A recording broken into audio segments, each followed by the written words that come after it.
Been a lot of publicity with the SWAC. Obviously, Deion at Jackson State gave them a couple of years of tremendous spotlight. And then there was the Ed Reed story that he was going to go coach at Bethune-Cookman. Used to be a hell of a football program, but they have struggled in recent years. Hence, there's the coaching change. And it was all but a done deal. Ed Reed, the greatest maybe safety in NFL and college football history. There's others, that Sean Taylor, a former Miami player, and there's others as well that can be a part of that conversation. So what happened here? I saw a comment or two he made late last week when he was discussing just picking up trash. And, you know, when Deion was at Jackson State, I remember he on occasion would have some videos of the little things that he would do. And half the time it was probably promoting what was going on. But Ed Reed was really not happy with there's trash everywhere. And he's trying to probably have been given a nice heads up from Deion what to expect. So what happened with Ed Reed, guys, and Bethune-Cookman? Well, it appears that he had asked for certain things to be guaranteed about not just I don't think for 1 second this was about money for Ed Reed. This was about everything that they were going to do in the support capacity for him in the football program. And look, Deion Sanders went through it a little bit at Jackson State where they had said, yes, we'll do this and we'll do this and we'll do this for you. But they didn't. You know, they kind of got to that point. And, I think both Ed Reed and Deion Sanders to an extent were kind of taking on the leadership structures at the HBCUs, saying like, look, we're committed to trying to grow this back to what you want it to be and grow this into that, but you have to be committed on your side. And I guess they feel like they're not. And that's really unfortunate because I think it's been a boon it was a boon for Jackson State. It's a boon for, is it East Tennessee Tech where Eddie George was, to have someone like that to bring that attention on your program and hopefully get some recruits in there, that can improve and play and raise the level of play there. And for Bethune, Ed Reed said, we've been around here trying to change things. My vision for change, probably moving too fast for a lot of people. I'm not withdrawing my name, as they said. They don't want me here. They do not want me here because I tell the truth. And after weeks of negotiations, I've been informed that the university won't be ratifying my contract and won't make good on the agreement we had in principle, which had provisions and resources best needed to support student athletes. East Tennessee State, where Eddie East George Tennessee is, State, yeah. That's where Ed Too Tall Jones, I think, may have played football. I believe so. Craig? I mean, yeah, I think that he had a certain set of expectations, and those expectations weren't realistic or, at least what Bethune-Cookman was ready to put out there. I mean, like here, he I don't know. I look at this a couple of different ways. Ed Reed was upset because, they, as a team, were like walking around campus. They're picking up trash. They're walking around the locker room. They're picking up trash. They didn't even clean his office before he got there. Like, I'm sorry, but on the most elementary of levels, I don't care what your endowment is. I don't care, like, what anything is. You can clean the guy's office for your brand new head football coach, right? Can we agree that that's easy to do? But, he gets there and, he's already ticked off because, they didn't even clean his office.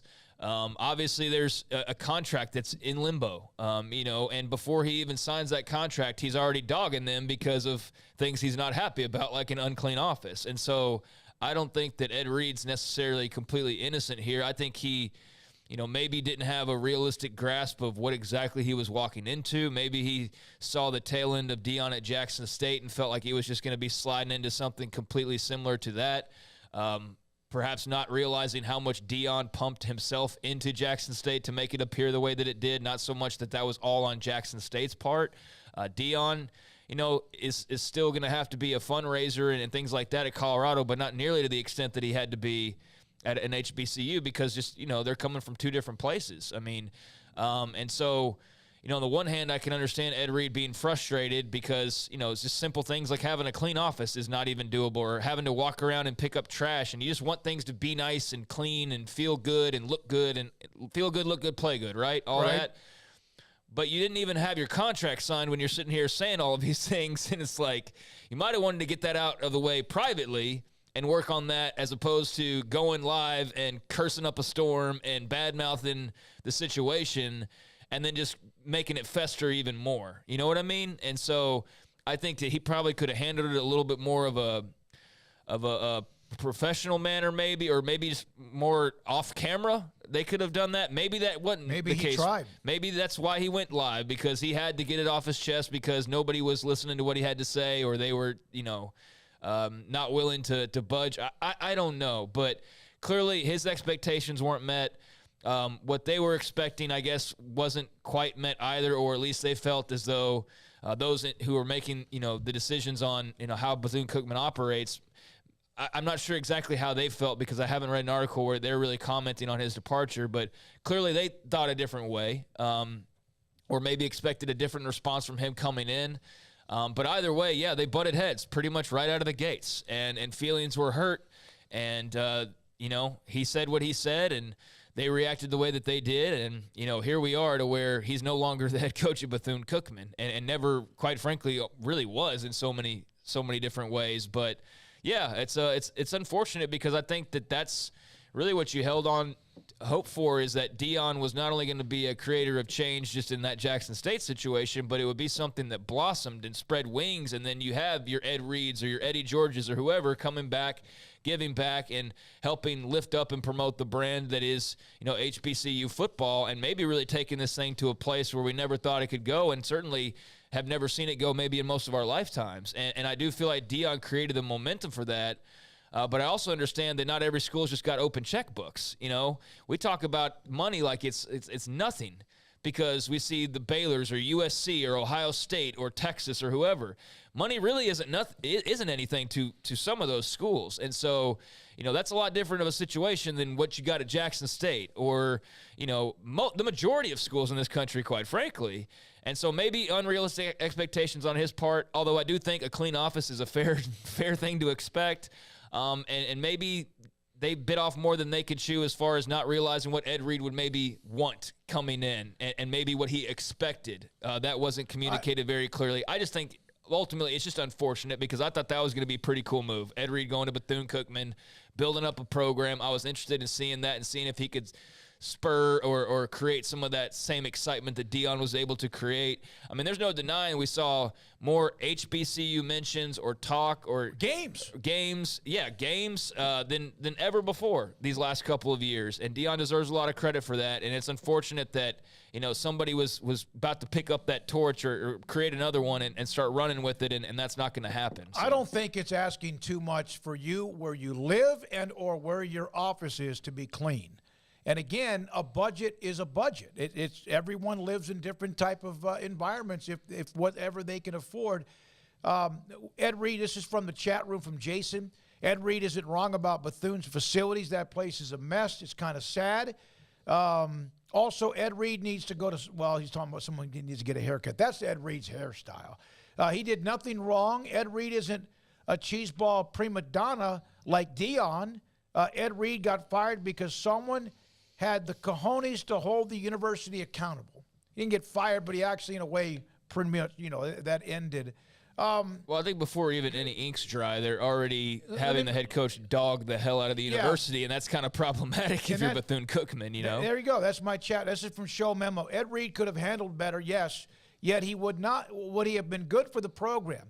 If you watch the whole video at the end, he was throwing out wisdom and passages. Yeah, and you mentioned budgets, and we have to live within budgets. I do think that because, again, the HBCUs are probably not properly funded, so they have budgetary limitations, but it's also about proper leadership, and let's get people in there who know how to make the budget work the best way possible. I think that, look, let's go to the Pac-12 scandal. Like, there are people out there who have no idea how their money's being spent. Comcast had no idea how some of their money was being spent. So some of this, I think that if you really went through and got creative about some things, you could find out, like, where are you wasting money? Where are you spending money? And I know that, colleges often work like the government, and the last thing the government really wants to know where it's really wasting money, because when they find out, then that's probably a donor that they're not going to have anymore and all that. So it's the same way in colleges, and unfortunately it's been this way for HBCUs for quite a long time. But maybe the spotlight, which we thought would be good, and I think it was, in some cases, some of them were like, whoa. Well, sometimes you're not ready for it. Yeah. Right? And you took a big swing because I think that the last few years have been, on the whole, I believe better, even though that, like, you know, we've had some tension, but like there's a lot of people understanding that like there are parts of this country that you have no idea about and you don't live there and they deserve just as much as everybody else does. And so like HBCUs were like, yes, let's capitalize on this momentum of people noticing that there's some great things we have to offer and maybe have been pushed to the side a little bit, but also were all of them ready to do that? Maybe not necessarily.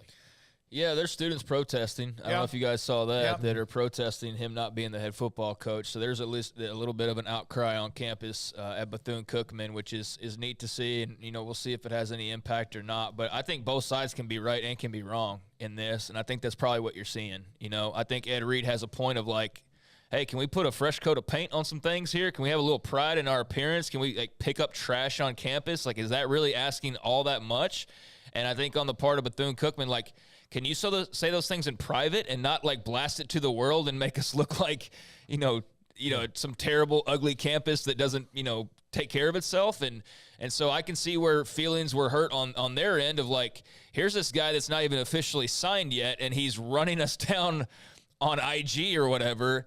And then on his side, he'd be like, you know, I walked in, you like couldn't even wipe my desk off. Like you couldn't welcome me in with, you know, just a little pomp and circumstance. I don't know, you know, exactly what would have been satisfactory for Ed Reed and what comment crossed the threshold or crossed the line, you know, of no return for Bethune-Cookman as far as, you know, the decision goes. But again, I just think ultimately it's unfortunate. I think that would have been a great move with Deion's exit. No matter what you feel about Deion, I know he's polarizing, but there's no denying the amount of attention positively that he brought to HBCUs and to Jackson State. And yeah, I think you get a little bit worried if you're a supporter of like, oh man, are they going to let the momentum die out before, you know, somebody else picks up the ball and runs with it? Not that Ed Reed's the only guy that could do that, of course, but certainly a name with influence that otherwise, how much are we talking about the story if it's not Ed Reed, if it's just Joe Blow instead? You know what I mean? Probably not much. Yeah, so, I mean, that's the benefit, but that's also the curse in so many ways is that attention that you get with having a name guy, that attention goes both ways. And unfortunately, his high profile brought you all that positivity when it was mentioned as a hire, but when he had some things he wanted to get off his chest, that magnified more than it would have as well. So I think both were in the right and in the wrong and probably should have come together and figured out a way to make this work. I hope I say your first name right, Mr. Cavill. Japhis Cavill. They did not know he was coming to the campus the day he showed up. This is from his feedback.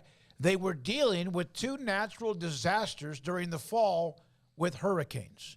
Well, and yeah, that could be money that they were supposed to be getting from the government and or the state or whoever would help FEMA. I don't know. So I do appreciate the feedback because it's always good to, when you get it out there, you start to get more and more information.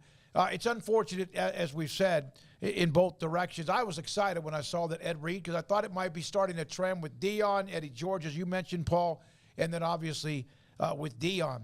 I do think there probably is. I mean, one of the things that he said was, you know, he's talking about just the mentality, and I don't know if he necessarily worded it the right way, but, you know, I do think that there is always room for change, and I do think that that's one of the things that Deion did was kind of shine a light on maybe areas where change was ultimately needed, and I think Ed Reed could have or was maybe trying to do that as well, but didn't deliver it in the right way at all.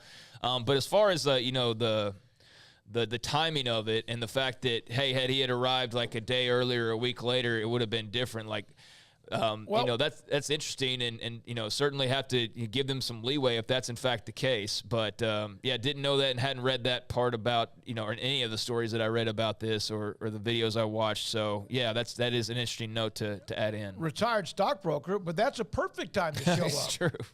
When they're not, you know, yeah, what do you like? And don't clean something up if it's not always like that, or don't, you know, like if you're showing out, if you put a house in the market, do you leave it alone? No, you don't put it on the market until you've repainted it or changed a lot of things, or maybe you just do. Hey, I want to just see what it looks like in normal circumstances. Japhis, again, thank you for being receptive. Absolutely, no, thank you for jumping in with that insight because it makes a heck of a lot of sense. It's 4:38. We're not